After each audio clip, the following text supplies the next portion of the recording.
Hello mga guys! For today's video kay magluto na punta. So ang akong lutoon unta ani kay ginisang sayote.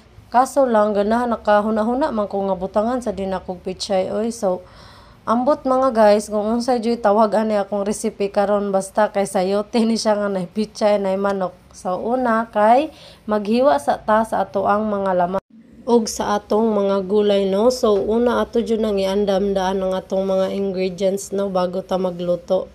So karon kay naghiwa na ko sa ako ang manok. So taga-adlaw guys no, bisag unsa ra jud na ako ang kanang lutoon basta gulay. Kung unsa akong mahuna-hunaan, kung unsa ang gulay nga naa nako, mao ra jud na ako ang lutoon. Sunod, karon kay gihugasan na ko ang pechay guys. Ako na siyang hiwa-hiwaon.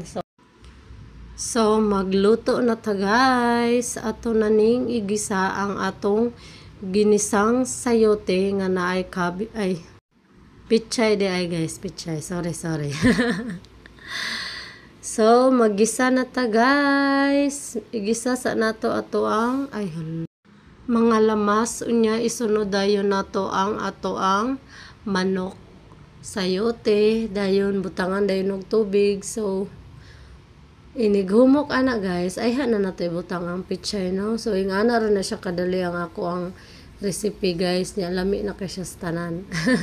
So dapat gulay jud ta taga-adlaw guys no, kay mas lami jud og naay gulay. Bahalag mahal kayo ang gulay ron, murag mutupong-tupong na jud sa kamahal sa karne ang mga gulay ron guys, pero laban man jud ta ani. Mangita na lang jud tag unsay barato nga gulay guys, mao to akong paliton parehas anang kalbasa ug kanang sitaw. Sige ra og kalbasa ug sitaw no nya, karon nagsayote na jud ko kay napulan na jud ko kalbasa ug sitaw, aray na punta sa sayote. Ang talong satsos grabe ka mahal jud ron guys, manang wasa jud ko kapalit kay liman ka tag 180 ang kilo, pila ra ka buok 50 dayon.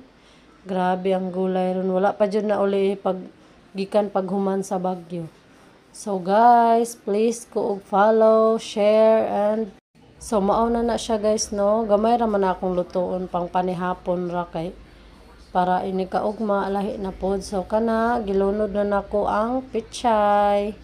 Please ko ninyo og follow, share, and like sa ako ang mga video guys. Please support ninyo guys. And comment down below guys kung unsa na sad akong sunod lutoon nga kanang ano ra siya guys ha, kanang barato ra siya ang mga anang recipe. Thank you for watching guys. So mao na ni guys, naluto